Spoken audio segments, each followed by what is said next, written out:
Hey, so hi everyone, welcome back to our leader guide series. So I haven't done this in a while, and the reason this took so long is that I've been actually getting one of the semi-finalists to help me with this guide. So Sentient Lampos is a Singaporean player and he plays a lot of Tessia. So I think when writing this guide, and I think it was requested by one of the viewers, I thought I should reach out to him. This obviously was a big change in my workflow, and but I hope this is useful. I think it's a little bit more in depth than the other guides, and but still, because Tessia is quite complicated, it doesn't cover every single trick. Okay, so first of all, let me explain what how Tessia's leader functions. So before we start this guide, let me talk a little bit about Tessia. So Tessia, I think when you read this card, there's a lot of text. So let me just explain what the text means. You have a signet ring that allows you to manipulate the faction tracks. Okay, so let's talk about the signet ring first.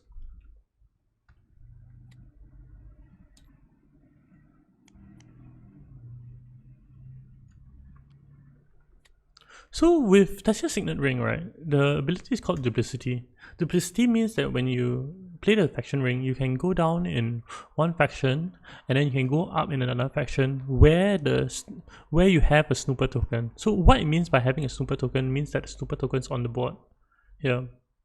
Okay, so how that plays out, right? Let's say if I play my signet ring here, let's just say, right, and I click here, I can't really use a signet ring because I don't have any current factions, right? So let's say if I did this first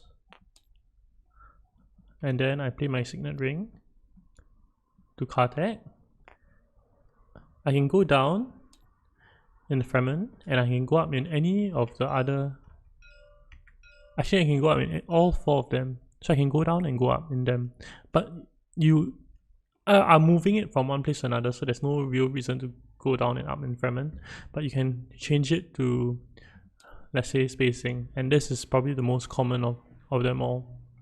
Okay, so we'll come back to the signet ring in a moment. So then she has a passive. Her passive is called Careful Observation. So at the start of the game, you put a snooper token at the 2 influence on each track. So it means that normally they put it here. Let's say if you're playing a, let's say if you are playing at home, this is how you'll set it up, right? And what it means is that when you advance your token to that spot, right, you will take that snooper token and you'll cover up from top downwards. So you cover up top down the respective rewards. So let's say your first snooper token that you grab off the board, you put it here. The next one you do, you put it there. Then the one after that, you put it there. And the last one, you put it at the bottom. Okay, so what happens is that when you cover the effect, right, you can take the benefit. So let's talk about the benefits. So the first benefit, right, is that you can discard a card. So let's say if I have 3 more cards, I can discard card. And I can get 1 spice. Okay, so this is the first snooper reward. We'll talk a little bit more about the rewards later on. Okay, so the second one we can do is that we can gain a bonus you can gain the bonus from this token's influence track. So when they're talking about this, right, they're talking about these rewards. This 2 troops, 3 Solari, 1 intrigue, and 1 water. So let's say after getting my first snooper token, I advance up here, and then because I'm at 2 influence with the spacing guild, I get the snooper token. I cover up the second reward, and then I gain the reward from the respective track, which is 3 Solari. Okay, so it can be done through in any order. It doesn't need to be top down, like in terms of like emperor spacing. So it's quite flexible. So the third one, right, is that you gain 1 additional influence on this influence track. So let's say if I go to fragment, right, and then I go up, when I get my 3rd snooper token, I will just go up 1 more.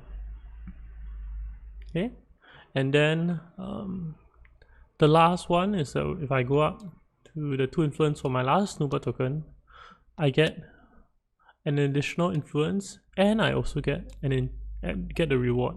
In this case, it's an intrigue card. So I hope that explains to you what the passive does, the careful observation does. It's not too complicated. I think one thing you need to look at is that there's a lot of text, but actually you are only having this benefit 4 times throughout the game. So you just need to understand what each individual benefit is and how you want to maximize it. So how does the ring synergize with it? The ring synergizes with it. It allows you to trigger getting the snooper tokens at the right timing. Okay, so let's say if you want to get spacing first, right? You can play both your faction cards, then you play your ring to transfer the second faction bump into spacing, and then you trigger that. There are also a lot of other tricks with the ring that you can do. Things like if you send it into combat and then you get the 2nd or 4th reward with Emperor, you will get 2 troops, right? It means that you can put in up to 5 troops, right? Or you can use the 3rd bump to fuel your 4th bump. I mean that because the 3rd one gives you an additional influence. So let's say if I play my ring, let's say if I was here, I could go down, still maintain the friendship, and then I can go up, grab the 4th snooper token, and go up here. There are other things you can do also, like if you already cross the line, like already crossed at 4 influence, you can play your signal ring to come down and to go up in somewhere where you do not have the snooper token. So in general, that is how you play Tessia. And let's get back to the guide. Okay, so now that you understand how Tessia functions, right, or what her passive and what her ring does, let me just share with you what Sentient has to say about Tessia. So he says Tessia is a very extremely flexible character that can be played in all positions. The ability to choose which snooper token to activate in order makes Tessia very unique and very adaptable. Her ring also adds her flexibility. It means each point of influence she gains can be channeled into other factions, and this guide will seek to advise you on what the aims of Tessia and what decisions you should make regarding the activations of the snooper tokens. So when do you pick Tessia? You can pick Tessia in any position. I think based on the recent tournament, her win rate in Rise of X is at 40%. I think in Immortality, I think it will come down a little bit, but I don't think she'll fall anywhere down below A tier. I think she's probably still an S or A tier character. She's still very good. Okay, so the overarching layout to the content structure of this guide will be, we'll talk about the objectives of Tessia, then we'll talk about managing snooper tokens, and we'll talk about notable cards and text. So asking Sentient about the objectives of Tessia, he listed out 3 of them. First of which, getting the spacing friendship. Okay. Next, getting Sword Master early. And last of all is getting 2 alliances and triggering endgame. I think this is a very common like end game or end state for Tessia. 2 alliances and triggering the end game. So let's talk first about getting the spacing friendship. So Tessia is able to secure the spacing friendship relatively easy if she is in position 1 or 2, barring a very bad draw. So what you can do, right, is that one of your first actions should be go to full space, and your other so let's say your diplomacy goes to full space, your Sikh allies goes to still suits. Then after that, you can use your ring to move your influence from still suits over to full space. Okay, so in general, that is just the play structure of Tessia. You send, if you're in position 1 or 2, you send one of your faction cards to full space, either round 1 or 2, and the other one into any other space, and this enables you to get a quick spacing friendship. One additional thing to note about this is that in the case that you face the influence skirmishes, so two out of 6 of the early combat skirmishes, right, actually gives you an influence bump. So if you see this, right, round 1 Hardy Warriors is almost a must hit. So coupled with your signaling action 2, you will have interstellar shipping like round 2 action 1, assuming you play your faction access and ring round 1. So this is one particular case you should watch out for if you're a Tessia. So Sentient also highlights one scenario where you do not really want the spacing friendship early. So if you are in late positions, right, and the two players in front of you get the spacing friendship or are positioned to get the spacing friendship, then you might want to withhold the getting the snooper token and the friendship for spacing. One reason is that getting the spacing guild friendship doesn't allow you to go to interstellar shipping already because the player in front of you blocks you, and also the super token for the spacing guild actually can be valuable and give you 3 Solari that you need for Swordmaster.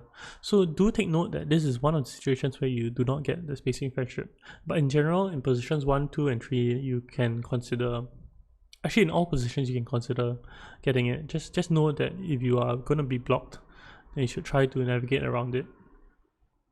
So Sentient also highlights the next important thing, which is getting Swordmaster early. So getting Swordmaster early when you have interstellar shipping, right, is very similar to how I talked about it in the Baron guide. If you watch the Baron guide, it will tell you quite specifically how to get early Swordmaster. In general, you need to ship up and down once, and you need 3 extra Solari. So this comes either through combat, through wealth, or through the spacing friendship. Okay, but do check out this Baron Leader guide for this particular section for getting Swordmaster early. This is the second objective. So after you get the spacing friendship, you get Swordmaster early. What's the last thing you want to do? You want to get 2 alliances and trigger endgame. So these 10 boxes are the points that I think you need to fill up throughout the game. So I think Tessia, amongst all the leaders, is incentivized to get all 4 friendships the most, as she gets benefits when she gets to 2 influence on the tracks. So after getting to 2 influence on all the tracks, you are trying to get additional 2 alliances. And these 2 alliances are quite easily obtained because of your snooper token. Your snooper token gives you 2 additional faction bump. And this is very similar to the Baron, right? The Baron also gives you 2 faction bumps, and he can get 2 alliances and trigger endgame. So in some sense, your win condition is quite similar. Okay, and with the remaining 4 points, you can, if you're playing Immortality, the Benito point is, the first one is very reachable. If not, you can replace it with like the 4-player token. And then the remaining 3, you generally want to win 1 combat. You try to buy 1 Spice Must Flow, and you can get 1 point through. You can get points through any of these means, like maybe an intrigue point as well.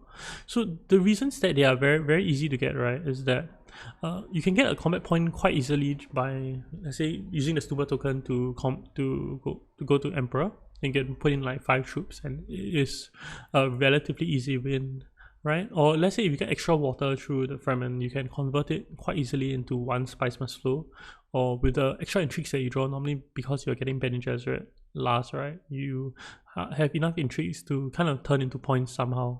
So do watch out for these situations, and yeah, but in general, this should be your general play structure. So let's cover maximizing your snooper tokens, or how you should manage it. So the first reward is to discard a card and gain 1 spice. So even though I think how you should think about this snooper, right, is that, you know, you think about the areas which you do not want influence, or you do not want the bonus. However, because of how Tessia functions, right, and how the Rise of X is, actually, other than that, the other things that you need to note is that what friendship is important. And we have found out that the spacing guild friendship is important because it grants you access to interstellar shipping.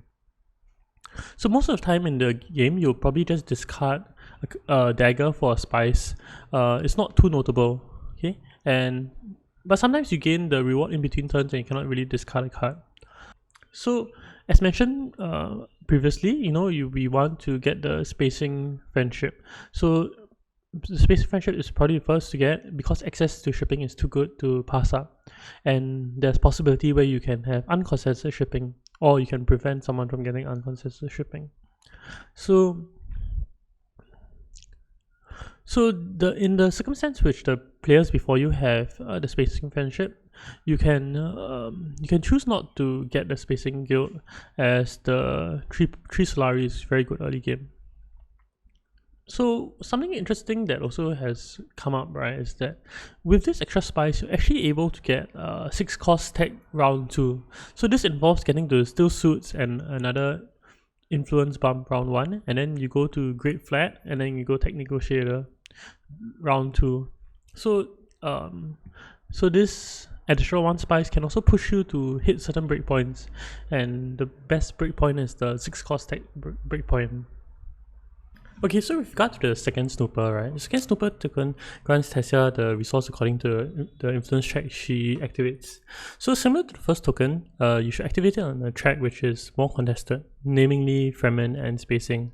So this leaves the third and fourth token to the uncontested faction, so easier for you to get those alliances, Emperor and Bene Gesserit. So since Fremen is more contested, water is okay, not amazing, but it is good also. You can use it to get to a stack location, like stack spice location, or it's never bad. And I think the alliances is what we're thinking about when we're making this decision.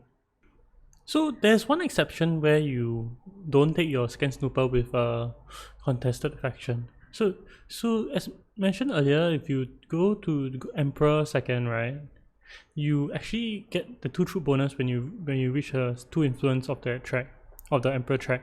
So these 2 troops, right, allow you to deploy 5 troops into combat, right? So 1 from the city space, 2 from the snooper bonus, and 2 from garrison. And this 10 combat strength from 1 action is very likely able to win you a combat, and that generally turns into a victory point. So this is one of the means of which you can approach the second snooper token. Use it to win a combat. So for the third and the fourth snooper, so they both grant you an influence in the influence track, and the fourth snooper grants you a bonus in the influence track. The bonus from that influence. Most of the time when it comes to Bene Gesserit or Emperor, it will be intrigue and 2 troops respectively. So at this point in time, we go for these third and fourth because they are uncontested factions.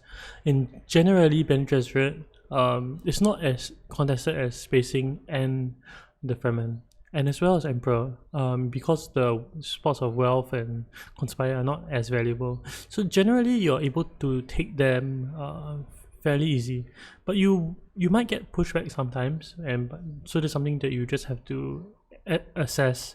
You can always use a ring from the third and fourth snooper from the third snooper to transfer to the fourth to accelerate the fourth snooper. The choice between the third and the fourth snooper, from my own perspective, is based on which is easier for you to convert into a victory point.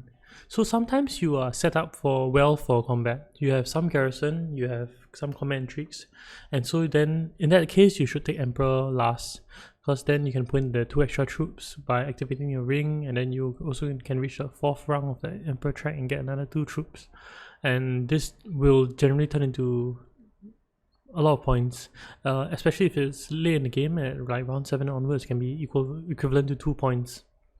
But if you're not set up for that, most of the time you won't be. If you're not set up for it, you can always just go to take it on the Bene Gesserit. So you take on the Bene Gesserit because you get an extra intrigue, and the Bene Gesserit track is very good to go for late in the game. So you want to go there. The intrigues are good, and yeah, it's very independent of whether other people are going into combat or not. So this is my consideration with regards to the third and fourth snooper token. So Sentient Lamppost has some other thoughts about this also, but do read his guide in detail. He talks about defending the alliances, and he talks about the cases where you still have the snooper tokens for Spacing and Fremen. So next we'll talk about the notable cards. So this section we'll talk about notable cards and text, so we'll talk about the cards first. So generally Tessia wants access to faction spaces, as relying on just diplomacy is not enough to activate all your snooper tokens and get enough influence bumps by the end of the game. So you do not need a very high quality deck, but you do need some faction cards. So you can be very happy just picking up cards like Spice Hunter and Space Travel, even though they are not exceptional cards. Just by having faction access, they are good for you. So you just use them and just to regain like friendships that you lost through your ring. Overall, faction cards are good for you. So some notable cards he talked about is Shifting Allegiances. So this is a very good card for all leaders, but it's very strong on Tesia. So Tesia is very able to fight for 2 alliances with Shifting Allegiances. It's very easy to get up a triple bump due to the 3rd and 4th snooper, and if you have interstellar shipping, maybe you burn a quadruple bump to steal an alliance. So it allows Tesia also to be more conservative about your snooper choices early in the game. So overall, Shifting Allegiances is a top tier card for Tesia. So Power Play and Treachery do the same thing as Shifting Allegiances, but it's a one-time use. So you can once again get a triple bump with a faction late in the game, often securing you an alliance. So if you notice a trend here, the cards that are good for Tesia are those that give you some sort of faction access or faction bumps. So Firm Grip in the Shadows, Interstellar Conspiracy, and Throne Room Politics. So any card that gives you influence bumps is something that you want to buy. Anything that accelerates your snooper token activation and pushes for alliance is quite straightforward. And I think one of the cards which he specifically calls out is Web of Power. So Web of Power gives you an influence bump on reveal, but one thing about Tesia is that Tesia is very able to activate the on-play effect of Web of Power. So the friendships with all the other factions, you're very easy to get, and then Web of Power is very easy to activate. So Web of Power is a good card for all leaders, but on Tesia there's exceptional value. So other notable cards we want to talk about are cards that give you VPs. So these 2 VPs cards, Guild Ambassador and Opulence, are especially good as they allow her to faction access as well as give her another source of points for round 6 victory. I think you can add Sayadina into the list. They're all very good. Okay, so next of all we have Face Dancer and Face Dancer Initiate. So Tesia is very happy to see these cards as they function like a Dispatch and Envoy, which you are always happy to have. So increasing your trips to faction space is always good at Tesia, and they very easily turn into double bump when grafted to a ring or even experimentation to reach the influence bump, and leads to very big swings late in the game. And finally, if you have Chom Directorship, your odds of round 6 victory are way higher. just getting these 4 bumps. So these are the cards that are important to you. Generally, cards that give you faction access and accelerate your faction influence gaining. So some notable tags, you see the same trend here. So Member Quarters allows you to spend 2 spies to get a faction influence bump, and so this influence bump is amazing in value, and it allows you to get interstellar shipping early in the game. So coupled with the 1 spice you gain from your first snooper, you can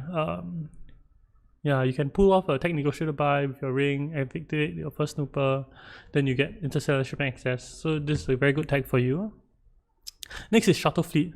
The important part about this is when you buy this, you get 2 faction bumps. So it's less value because it's more expensive, harder to get, but it's still very, very good. So you can also like sequence how you want to gain the faction bumps to trigger your snoopers in whatever order you want.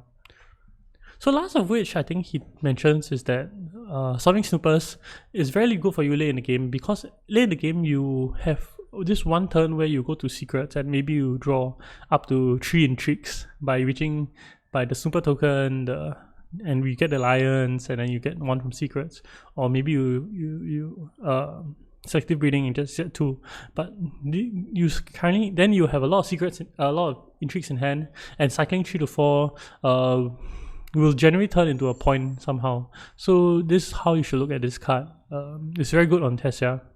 This is his entire guide, and I think that if you want to read more about it, do read his full text version.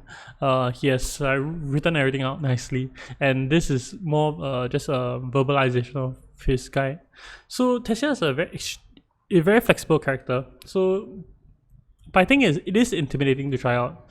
The difficulty level is stated at 4, and there's so much text on it. However, I think if you play it once, or you watch someone play it once or twice, you realize that it's actually not too hard.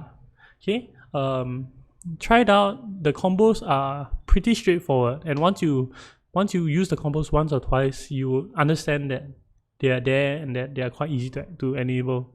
So hopefully this guide takes away some of your hesitation on trying her, takes away some of the hesitation from trying her, and so do try her out. She's very good, her win rate is insanely high, and I hope you enjoyed this guide. Thanks for watching. See you.